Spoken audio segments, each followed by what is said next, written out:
What's going on, you guys? It's your boy 3 Stacks in this thing, baby. And today I'm coming at you with an updated variant of my Invoked deck profile. Now, you guys, I've shown a lot of love to Invoked in the past, and I think it deserves even more. Because currently, as of right now, Invoked hasn't really been doing well at any events that I've seen at all. I haven't really seen it being piloted at all, and if it was being piloted, we just didn't know because it didn't top. And I think that the deck has definitely has a sort of a weakness to Colossus, but I think that alone shouldn't be like something that would just discourage everyone from playing the deck. It's pretty awesome having the ability to play a bunch of other compact engines because its engine itself is compact. The ability of just like having access to a one-card combo and the ability of using your opponent's graveyard as a resource is still really impactful, I think, in today's metagame. I think it's really strong. The fact that the deck can grind for so long and like how far you can go with one Alistair just grinding in the duration of a duel, having access to an instant negator for any card that your opponent would play, I think is still really powerful. Honestly, I have respect for the Invoke archetype. This deck that I'm showcasing today is Invoked Spellbook Artifact Windwitches, or more or less Windwitch Artifact Invoke Spellbooks. This back in the day when Zodiacs were full power, this deck was the hard counter to that deck. It was like the anti-meta deck contender, and I really wanted to revamp it because I think that Windwitch Invoke is still really powerful. I think that it's just as good as it always was in the past, except the difference is now there are hand traps available that were not out at the time. So I think the deck can play more disruptors than it was able to play before. I just think it's amazing. It's a going first build that can go second for the simple fact that I literally pilot like 9 hand traps in the main deck. And Invoke, you already know, is already strong at going second. It's not like not a deck you can take lightly. But we're gonna go ahead and hop into my list. I'll explain my card choices as I go along. Just understand that everyone can play their deck however they want, and whatever ratios, whatever card choices they make, if it works for them, it works. You know, so with that, understand, you know, always watch my deck profiles with an open mind, because I'm always going to have a card that might throw you off, and just because you don't like it doesn't mean it's bad, okay? So let's go ahead and hop into it. So we're going to start off with 3 copies of Mr. Crowley.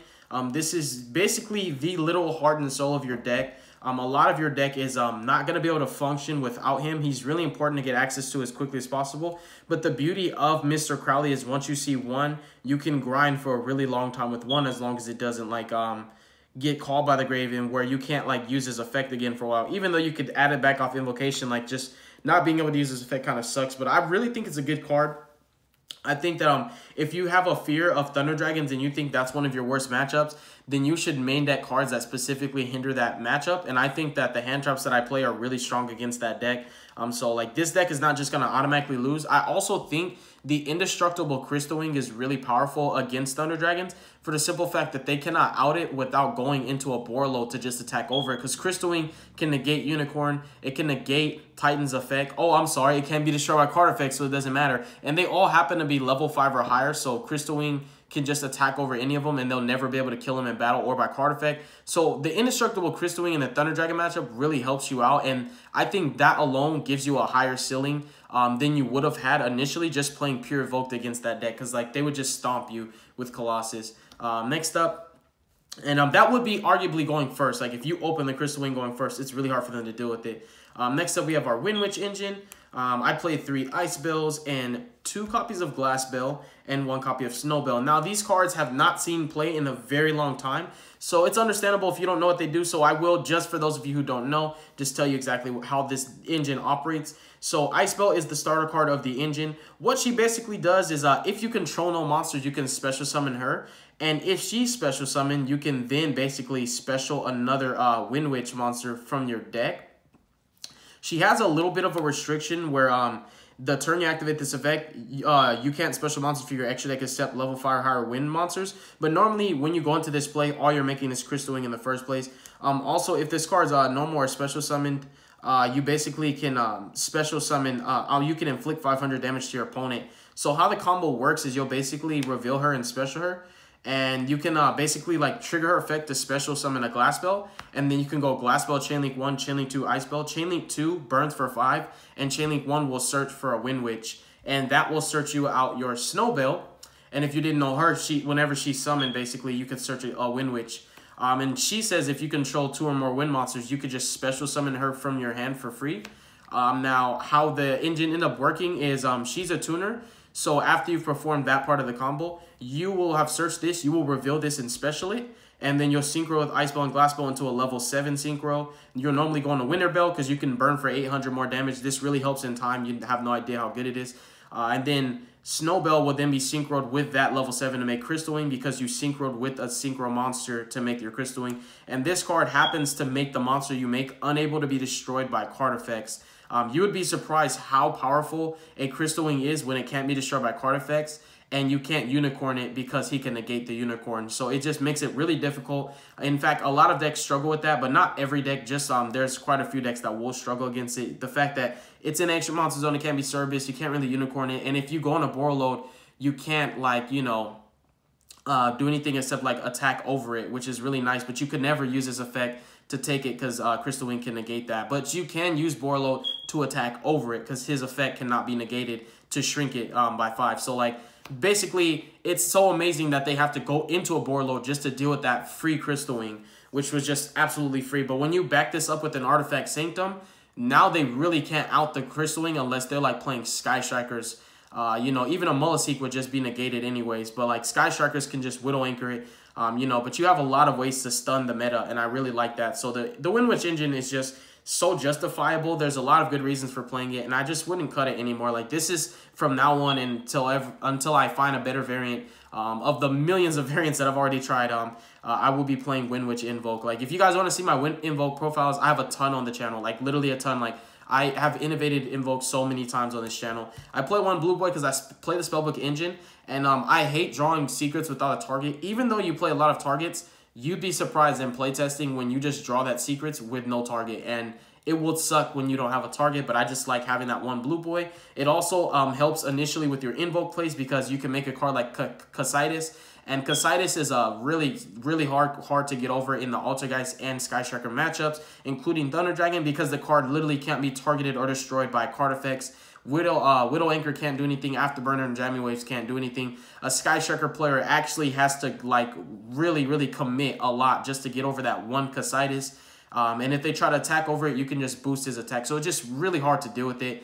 And you can back it up with effect negation like Macabre, because now with this Link monster, you can make a Macabre and another Invoke Fusion, which adds to your board. So Macabre can always protect Casitas, which just allows you to just win in the Sky Striker matchup. So he just helps in so many more ways. I like multi-purpose cards. Next up, I placed 2 sites. I decided that this would be the only artifact card that I played in my main. Cards like Lancia and Moral Tech are more situational for specific matchups where they're more impactful. But I just felt that Scythe was universally good and very well well played in this meta. I think that you don't really need Scythe to adapt. Like, Scythe doesn't have to adapt to formats because every format, the best deck always needs its extra deck unless you're playing like in a Monarch format and a Cosmo format. But like other than that, like pretty much every format, Scythe has always just been a good card. And I think it's played better in this deck because of the simple fact, not only because you can actually use it as fusion fodder, but also because I play Call of the Haunted, and I can use it to just continually stun my opponent every turn. Like, there's a really awesome loop with this, with Call of the Haunted, where you can just Scythe them, attack them for like 4,000 plus damage, link off with the Scythe or fuse, link off with the Scythe, and then make another fusion, but you don't banish it, then you flip Call, drop Scythe on them again, stun them for another turn, and then next turn is game. So I just like Scythe a lot. It's a really strong lock. You'd be surprised how many decks struggle without being able to go into their extra deck. And it's a lingering on summon effect, which is awesome. We have 3 Ash Blossoms, starting off with our hand traps. I think this card's just so universally good. You have to play it in every deck if you want to play hand traps. I would say Ash Blossoms should be the first one that comes to mind. I played 3 Gammas. I'm a huge advocate for Gamma. This is one of my favorite hand traps, period. I also play in permanences, but that's going to go when we get to the traps. I think Gamma stops turns. I think it just bodies Altergeist. It stomps Thunder Dragons. It's really good against Thunder Dragons. I also love how good it is in the Sky Striker matchup when they're trying to tag out their Ray. When you can Gamma their Ray, you have no idea how actually impactful that is because you're taking them out of their Ray chain. Now they have to find a way to get into another Ray. So they have to like search into it, and you can negate their searchers because you play a lot of spells. So yeah, Gamma, you'd be surprised. It puts in work in every single matchup. There's no deck that Gamma can't hurt. It's just so powerful. And then we play the one Driver because Driver's just you know, it's a necessary brick. There are quite a few extra deck cards that I could play because of Gamma, and also because I play the 2 Scythes, I could technically go into like rank 5 plays because of Raijin and Scythe, but because it's so niche, I really just chose to just use them for the purpose that they're set for. Now we're gonna go into our spells. So now for our spells, we're gonna go ahead and get started with our Magical Meltdown, which I nicknamed the Hot Sauce. You know, Mr. Crowley is like going full powered Super Saiyan in the artwork of this card. He's not playing any games. I love the interaction that this card has with your invocation. I think that just makes it that much more difficult because your opponent can actually, invocation can be Ghost Spelled in Haunted Mansion. And you might think that, oh, that's just not going to hurt. It can hurt a lot. So when you can have a card like this on the field so that they can't bail your invocation, it makes it that much more dominant and that much more of a more solidified and committed play that you can invest in, knowing that your resources will be paid for and you won't be basically screwed over by a simple hand trap. So I just love that it protects you when you fusion summon. It also says that they can't respond on the fusion summon, which is nuts. So like your spell's gonna resolve, and then on summon they can't torrential tribute or anything like that. So I like that a lot. We have 2 Optimus Prime to search out our field spell, which is really important. You want to maximize on all your Alistairs. And next up, we have some draw cards. We have 3 Pot of Desires. Pot of Desires is a very, very necessary card in this deck. All my important engine cards that I feel I just can't play without, I play them at 3 because I play Pot. As far as the Windwitches go, it is an engine you can play without, and the only card that you can't afford to banish is actually just the one of, you know, Belle, the little, where's she at? She's the cute one too, the Snow Belle. But other than that, like you honestly, you can play without Windwitches. You don't need them to play. But they're just so high ceiling and really help you out that it's nice to have them. And then I'm scared of banishing my one driver, but it doesn't like just kill and defeat the purpose of playing Desires. It's just such a really, really good card. It's skillful. And when you're in the grind with Sky Strikers, cards like this really make a difference on whether or not you win or lose. We have 2 copies of Secrets. We also play 2 copies of Knowledge. I felt that this was absolutely correct to play in my deck. I needed more +1s than just Pot. And I like that there is no risk of banishing cards that I need with Knowledge. I also love that normal summoning Alistair and it getting Ash Blossom can still be rewarded by you having a Knowledge to send off your Alistair, get him in the grave, and you'll probably draw into another way to get to Alistair. Or if you already had Invocation in hand, then they threw away their Ash Blossom. You'd be surprised. Invoke can really play around hand traps a lot because the fear of Alistair and the looming threat of a Macabre makes people nervous, so they use their hand traps to try to stop you to get to Alistair. That's another interaction that I love with Gamma, is that people will always Ash Blossom Meltdown, because if you get to Alistair and it's Ash Blossom, they always have Invocation in hand for some reason, and a lot of people want to stop you from getting to Alistair in the first place. So what they'll do is they'll Ash Meltdown, which I think is a smart play, but nobody knows that Gamma's in my deck because nobody really plays Gamma and Invoke, so I can just Gamma the Ash Blossom, and I'll still get my Alistair. Then I can make my Link monster by linking off with the driver in the Alistair, and I can just make more plays that way, which is really awesome. So I just really love that. I also like that when you activate Secrets, once people start to understand what it does, it's ashable. You can chain Gamma. I like playing cards that I can resolve without controlling monsters so that I can use my Gamma more effectively, because I like to go first, but Gamma's, you know, really good going second too. So we have the draw cards. You have a ton of targets for them. You just plus every time you resolve Knowledge. We have 3 Invocation. I play 3, not only because of Pot, but because there's a lot of combos with your invoked Link monster that you can do, where you can OTK as long as you have multiple invocations. And sometimes it comes up where one's trapped in the grave because you can only use this effect to put itself back once per turn. So you just need access to more invocations in the future plays in the same duration of the turn. We have 1 Book of Law because you can actually OTK with this card. And also what has came up, which I really should play in my extra deck again, is True King of All Chlamydia, because it's so easy to make 2 Macabres in this deck. It's just well rewarding. And this card just, any monster you make that's not Macabre can become them. Or in a situation where it matters most, you can make the invoke monster that's most suited to the situation and the matchup, and you can just make Casitas in the Altergeist and Sky Striker matchup. If you're playing against a deck that you don't want to live, you can go aggro and make Purgatrio in battle phase. You can also flip Caliga. Like, you can actually turn your Raijin into a Caliga if you like couldn't get access to Caliga for some reason. So you can have Caliga and Macabre, and what that does is it stops monster effects for the whole turn. So like there were times when I had Scythe, Caliga, and Macabre. I literally told them no extra deck, The first monster effect they activated, I negated it with Macabre, and Kaliga said you can only attempt to activate a monster effect once. So you have no more monster effects and no extra deck, and that's a really strong lock.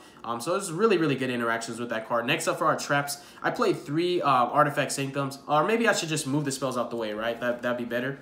Maybe it'd be more better for presentation sakes. So now for our traps, I do play traps in this deck. I'm one of those guys that would play Invoke going first or second. I don't think that you're just supposed to go second with the deck like everybody and their mom thinks you just have to play going second Invoke and you have to play Mech Knights.